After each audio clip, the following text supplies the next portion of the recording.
brought to you by Silver Pumps. Top quality और consistent performance के लिए सिर्फ सिल्वर पंप नाम याद रखना। अगर ये भीड़ उग्र होती है तो इसकी जवाबदेही पटना प्रशासन और माननीय मुख्यमंत्री जी की होगी। क्या 29 तारीख के शाम तक रात तक वो हम बच्चों के डेलीगेट से मिले, ये आंदोलन टल सकता है, निर्णय उनका होगा। प्रशासन से बिल्कुल नहीं लग रहा है। इन्होंने हमें मार करके, वाटर कैनन बरसा करके हमारे मन से डर निकाल दिया है। अब इस राज्य के किसी भी प्रशासन से, किसी भी अधिकारी से, पदाधिकारी से हम आंख में आंख डालकर अपने अधिकार की बात कर सकते हैं। 30 तारीख को बीपीएससी अभ्यर्थी बड़ा आंदोलन करने वाले हैं, ऐलान भी कर दिया है। हालांकि अभ्यर्थियों ने यह भी कहा है कि अगर नीतीश कुमार 29 की रात तक अगर उनकी बात को मान लेते हैं, अभ्यर्थियों को मुलाकात करने के लिए बुला लेते हैं, तो अभ्यर्थी उस आंदोलन को टाल देंगे। नहीं तो ये आंदोलन एक बड़ा स्वरूप ले सकता है, क्योंकि 10,000 से ज्यादा अभ्यर्थी पटना को परकूच करेंगे। इसमें अमन है, राम है, सुधाकर है, ये लोग डे 1 से इस प्रदर्शन में शामिल हैं, इस सत्याग्रह में शामिल हैं। राम तो पिटिशनर भी हैं। क्या कहेंगे राम, आंदोलन की जरूरत आखिर क्यों पड़ी और ये आंदोलन किस रूप में होगा? देखिए, हमारा जो बैनर है वो शिक्षा सत्याग्रह है, और गांधी जी जो हमारे हैं, बापू जी, वो उनका उस दिन शहीद दिवस है ना, तो ये वो चंपारण सत्याग्रह था, और वही सत्याग्रह के रास्ते हम लोग अभी भी चल रहे हैं। इस आंदोलन में इतना बर्बरतापूर्ण लाठीचार्ज हुआ, हर चीज हुआ, बच्चों में असंतोष की भावना होते हुए भी बच्चे शांतिपूर्वक हैं। तो बच्चे चाहते हैं कि महाजुटान हो। जो गलती हुआ है रिजल्ट में भी रिफ्लेक्ट हो रहा है कि बापू परीक्षा परिसर वाले जो 22 सेंटर हैं, उसमें से हर 5 बच्चा में से एक सेलेक्ट हो गया है। सारे विद्वान उसी सेंटर पे बैठे हुए थे।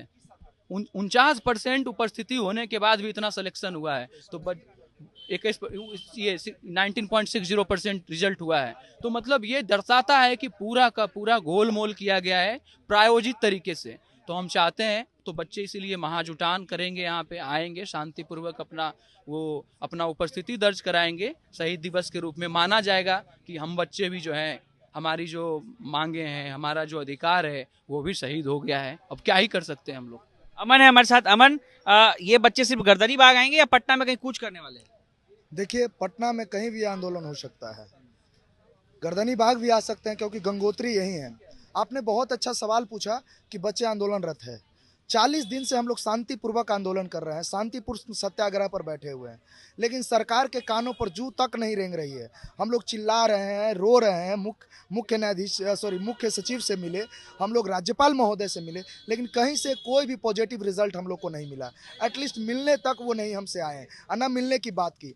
हम लोग बस छात्रों से यही आग्रह कर रहे हैं कि 30 तारीख को एक महाजुटान, और मैं ये भी कहता हूं कि हम लोग बिल्कुल हाथ पर काला पट्टा बांध के निकलेंगे 30 तारीख को। लेकिन अगर ये आंदोलन, क्योंकि 10,000 की भीड़ को संभालना, मोबिलाइज करना, ये किसी एक व्यक्ति या 10 व्यक्ति के कंट्रोल में नहीं है। अगर ये भीड़ उग्र होती है तो इसकी जवाबदेही पटना प्रशासन और माननीय मुख्यमंत्री जी की होगी, क्योंकि हम लोगों ने हो सकती है भीड़, हो भी सकती है। 10,000 किसी के एक व्यक्ति से तो कंट्रोल नहीं हो सकता है। हम नहीं कर सकते हैं, सुधाकर जी नहीं कर सकते हैं, राम जी नहीं कर सकते हैं। 10,000 की भीड़ है। अगर ये भीड़ उग्र भी होती है तो इसकी जवाबदेही पटना प्रशासन और माननीय नीतीश कुमार जी की होगी। मैं तो कहता हूं कि 29 तारीख के शाम तक रात तक वो हम बच्चों के डेलीगेट से मिले, ये आंदोलन टल सकता है, निर्णय उनका होगा।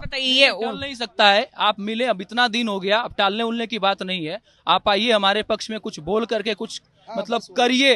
अगर करना है हमारे पक्ष में तो आप काम करिए, बोलिए। नहीं, एग्जाम री एग्जाम होगा, फिर से पुनर्होगा। जांच जो होगी, एक उच्च स्तरीय जांच बैठेगी, क्योंकि अब ये समय नहीं है कि कुछ आप बोलेंगे और हम लोग आशा से रहेंगे। नहीं, ये आंदोलन 29 दिसंबर को जो हुआ था उससे बड़ा होगा या वो ऐसा ही कुछ होगा? बिल्कुल, 29 दिसंबर को लगभग 5,000 से 7,000 लोग थे। 29 दिसंबर से ज्यादा भीड़, लगभग 10,000 से 15,000 लोग पटना में कूच करेंगे। सभी के हाथों में तिरंगा रहेगा। अपने आदर्श जो अभिभावक हैं, जो हमारे स्वतंत्रता सेनानी हैं, उनका हम लोगों के हाथ में पैम्पलेट, पोस्टर रहेगा। शांतिपूर्ण तरीके से काला पट्टा बांध करके हम लोग निकलेंगे। पिछली बार जब प्रदर्शन हुआ था तो आप ही थे ना, आप ही को पीटा गया था ना, पूरा कपड़ा उपड़ा था। बिल्कुल, इस बार डर लग रहा है? बिल्कुल नहीं, डर तो अब प्रशासन से बिल्कुल नहीं लग रहा है। इन्होंने हमें मार करके, वाटर कैनन बरसा करके हमारे मन से डर निकाल दिया है। अब इस राज्य के किसी भी प्रशासन से, किसी भी अधिकारी से, पदाधिकारी से हम आंख में आंख डालकर अपने अधिकार की बात कर सकते हैं। और मैं छात्र युवा साथियों से भी कहना चाहता हूं कि आप 30 तारीख को महाजुटान में आइए, क्योंकि आज अगर आप अपने हक अधिकार की बात के लिए रोड पर नहीं उतरेंगे तो आने वाले समय में कोई भी युवा अपने छात्र के हित में बात नहीं करेगा। क्या कहेंगे सुधाकर जी, आंदोलन बड़ा होगा ये? इससे बड़ा होगा? देखिए, आंदोलन बड़ा छोटा का यहाँ पे हम कोई दम भरने के लिए नहीं आए हैं। मान है कि अगर न्यायोचित मांग है और अगर न्याय के लिए बच्चे बैठे हुए हैं, सत्याग्रह बैठे हुए हैं, तो ये गांधी जी के आदर्शों पर चलने वाला देश है। इतनी ज़्यादा देरी नहीं होनी चाहिए। संविधान में से चलने वाले लोग अगर छात्र अगर सारी प्रक्रियाओं को अगर पालन कर रहे हैं, सड़कों पर उतर रहे हैं, तो शांतिपूर्वक उतर रहे हैं, तो मुझे नहीं लगता है कि कोई भी एक अगर सुशासन की सरकार में इतनी देरी होनी चाहिए, क्योंकि इतना देर करने का मतलब है कि आप संविधान के मूल्यों का पालन नहीं करते। हमारे माननीय नीतीश कुमार जी उसी छात्र आंदोलन के से उभरे हुए एक बहुत ओजस्वी नेता है। तो हम चाहते हैं कि वो 30 जो बच्चे कॉल दे रहे हैं, उससे पहले अगर एक डेलीगेशन हमारा मिल ले उनसे, तो बहुत हद तक हमारे जो असंतोष है, हमारा जो इंस्टीट्यूशंस है, जो बीपीएससी एज इंस्टीट्यूशन, उस पर भरोसा फिर से बहाल किया सकता है, जो माननीय अतुल प्रसाद जी ने स्थापित किया था।